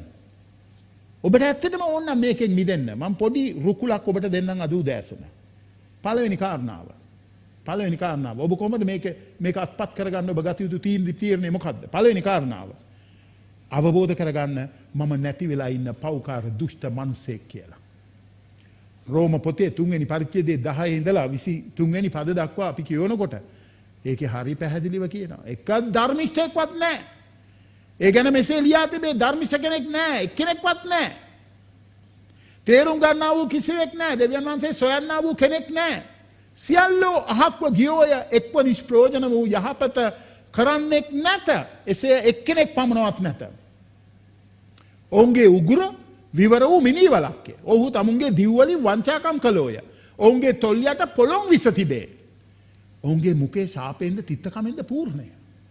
ඔවුන්ගේ පාදලේ ඇගිරීමට කඩිසරය. ඔවුන්ගේ මාර්ගවල විනාශයත් කාලකන්නිකමක් තිබේ. ඔහු සමාදානයේ මාර්ගයේද දැන නොගත්තෝය. ඔවුන්ගේ ඇස් සමුවේ දෙවියන් වහන්සේ ඔවුන් කෙරෙහි බයක් නැත යනුයි. ප්‍රේමවන්ත සහෝදරි සහෝදරි, මේ විස්තර වෙන්නේ වාවද? මේ විස්තර වෙන්නේ මාවද?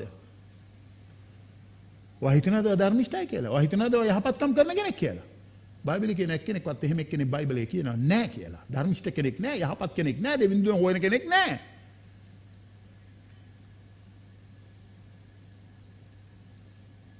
සෝදිසි කළ බලන්න ඇතුළාන්තේ. ඉස්සෙල්ලම ඔබ අවබෝධ කරගන්න මම නැති වෙලා ඉන්න පව්කාරයෙක් ස්වාමිනේ. ඉස්සෙල්ලම ඔබ ඒක අවබෝධ කරගන්න. දෙවනුව තේරුම් ගන්න. ඔබගේ වැරදි ක්‍රියාවල් වලට බොහෝ දඬුවමක් ඔබට නියම වෙලා තියෙනවා විඳින්න. ඒක තේරුම් ගන්න. ඔයාට ඒකෙන් බේරෙන්න බෑ. රෝම 6:23 කියනවා මරණය පාපේ කුලිය මරණයයි කියලා. පාපේ කුලිය මරණයයි. දෙවියන් වහන්සේගේ දීවනාව සදාකාල ජීවනයයි කියලා. පාපේ කුලිය මරණයයි. ඒ නිසා ඔබ අවබෝධ කරගන්න ඕනේ බරපතල දඬුවම මට විඳින්න තියෙන. රෝම පොතේ 5:12ත් අපිට ඒක මතක් කරලා දෙනවා. බරපතල දඬුවමකට අපි යටත් වෙලා ඉන්නේ අපේ පාපය නිසා. එහින් එක් මිනිසෙක් කර්ණකොටගෙන පාපේ කර්ණකොටගෙන මරණයත් ලෝකෙට ඇතුළු වුණාක් මෙන් සියලු මිනිසයන් පව් කළ බැවින් සියල්ලන් කරේ මරණයද පැමිණුණේය. මරණය ඇවිල්ලා ස්වභාවික දෙයක් නෙමෙයි. මරණය ඇවිල්ලා පාපේ කුලියයි. වර්ධේ නැද පාපේ කුලියයි. මරණය කියන එක ස්වභාවික දෙයක් නෙමෙයි. ගීතාවලිය 90 අපිට කියන්නේ මරණය ස්වභාවික දෙයක් නෙමෙයි. ඒක නිසා මගේ ප්‍රේමවන්ත සහෝදරය සහෝදරිය අවබෝධ කරගන්න. ඔබ විඳින්න මහා බරපතල දඬුවමකට යටත් වූ මිනිස්සෙක් ඔබයි මමයි. තුන්වෙනුව අවබෝධ කරගන්න. දෙවියන් වහන්සේ ඔබට කොච්චර ආදරේද? උන්වහන්සේගේ ඒකජාත පුත්‍රයාණන් පොළොවට එවන්න තරම් ඔබ වෙනුවෙන් මැරෙන්න, ඔබගේ පව් දරාගෙන ඔබව මේකෙන් නිදහස් කරන්න උන්වහන්සේ කැමති වුණා. අවබෝධ කරගන්න. රෝම 5 වෙනි පරිච්ඡේදයේ 8 වෙනි පදයේ අපිට කියනවා අපි පව්කාරයන්ව සිටියේදී යේසුස් ක්‍රිස්තුස් ස්වාමීන් වහන්සේ කුරුසයේ මැරුණා කියලා. ඒක තමයි දෙවියන් වහන්සේගේ අප කෙරෙහි තියෙන ප්‍රේමය අපිට දැක්වූ ආකාරය. අපි පව්කාරයන් සිටී අප වෙනුවට ක්‍රිස්තුස් වහන්සේගේ මරණය විඳින්නට සැලැස්සුවා. ඉතින් මගේ ප්‍රේමවන්ත සහෝදරය සහෝදරිය අවබෝධ කරගන්න. යේසුස් වහන්සේ නැතුව ඔබට සදාකාල ජීවනයක් නැහැ.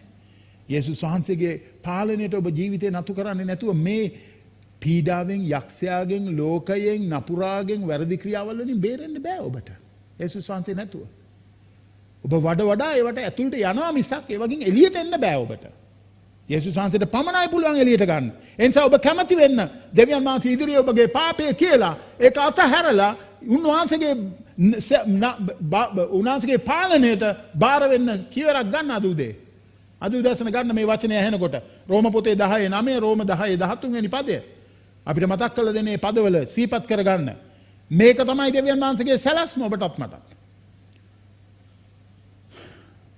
කුමක්කේන්ද යේසුස් වහන්සේ ස්වාමින් වහන්සේ එනුබේ මුඛයෙන් ප්‍රකාශ කරන්නේ එයිනම් දෙවියන් වහන්සේ විසින් උන්වහන්සේ මලුන්ගෙන් නැගිටු බව සිතින් අදහන්නේ නම් නුඹ ගලවනු ලබන්නේය.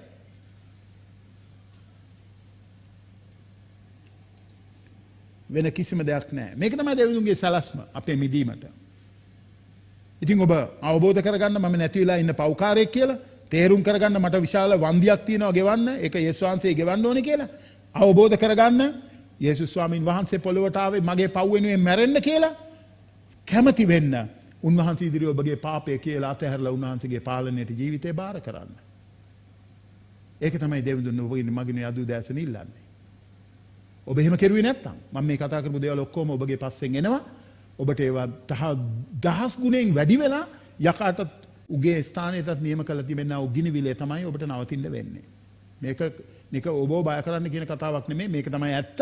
ඉතින් මේකෙන් බේරෙන්න තියෙන්නේ ඇත්තට මුහුණ දීම තුලිනුයි. විවෘත කරන්න හදවත ස්වාමින් වහන්සේට. ඉල්ලන කරුණාව දෙවියන් වහන්සේගේ. අපේ වැරදි ක්‍රියාවන් තමයි අපිව මරණයට පත් කරලා තියෙන්නේ. යේසුස් වහන්සේ ආවේ ඒකට වන්දි ගෙවලා අපි මේකෙන් නිදහස් කරලා දෙන්නයි. වෙන කිසිම දෙයකට බෑ ඔබගේ ආත්මය ගලවන්න. මේ ඉරයට වෙන නමක් නෑ. මිනිස්සෙකුට ගැලවෙන්න පුළුවන්. ක්‍රියා 4:12 වෙනි වගන්තිය කියනවා මේ ඉරයට වෙන නමක් නෑ. යෝහන් 6:14 වෙනි පදය. වෙන කිසිවෙකු තුල ගැලවීම නැත. මක් නිසාද අපේ ගැලවීමට අවශ්‍ය වූ මිනිස්සෙක් අතරේ දෙන ලද වෙන කිසි නාමයක් ස්වර්ගයෙන් යට නැත්තේ. ඒ නාමය යේසුස් වහන්සේයි. හාලෙලූයා. ප්‍රේමන්ත සහෝදරය සහෝදරිය. අලුත් අහසක්. අලුත් පොළවක්.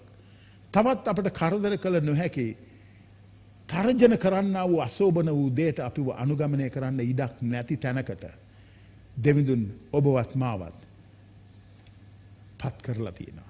එතනට යන්න. හාලෙලූයා. හාලෙලූයා. එතනට යන විදිය ගැනත් මම ඔබට කිව්වා. ඔබට දැන් හිතෙනවද ඇවිල්ලා ඔබගේ අවශ්‍යතාවය දෙවිඳුන්ට කියන්න ඕනේ කියලා? ඔබගේ තියෙන පීඩනයන්, ඔබගේ ඇතුලේ තියෙන ප්‍රශ්න මම ස්වාමීන් වහන්සේට මේවා කියන්න ඕනේ කියලා ඔබට හිතෙනවද? කිසි බාධාවක් නැහැ. ඔබ ඉන්න තැන ඉඳලා කියන්න. ස්වාමීනි, පව්කාරව මට සමා වෙන්න. මම මගේ හදවත විවෘත කරනවා ඔබ වහන්සේට. මට උදව් කරන්න. මේ මරණීය ශරීරයෙන් නිදහස් වෙන්න. උන්වහන්සේගේ සම්බන්ධතාවය ගැන ඔබට උන්වහන්සේත් එක්ක කතා කරන්න ඕනේද? සම්බන්ධතාවය ගිලිහිලාද තියෙන්නේ? අලුත් කළ යුතුව තිබෙනවද? එන්න. අපි යාඥා කරමු. අලුත් කරගමු. කිවිසුම අලුත් කරගමු අද උදෑසන. සමහර කලාට ඔබ පොරබදමින් ඉන්න ඇති. ඔබ උන්වහන්සේ ළඟින් ඉන්න ඕනේ තරමට ඔබට ලං වෙලා ඉන්න බැරි තත්වයක ඔබ පොරබදින කෙනෙක් වෙන්න ඇති. මොකද මාංශයේ ඇල්මවල වලට තියෙන ආසාවල් නිසා. උන්වහන්සේට පුළුවන් ඒක ඔබට හරි ගස්සලා දෙන්න. කැමැති දෙන්න උන්වහන්සේ වෙතට. හදවත විවෘත කරන්න අපි යාඥා කරමු. සර්ව බලධාරී වූ මහෞත්තම ජීවමාන අපගේ දෙවි පියාණනි, මේ මොහොතේදීත් අපි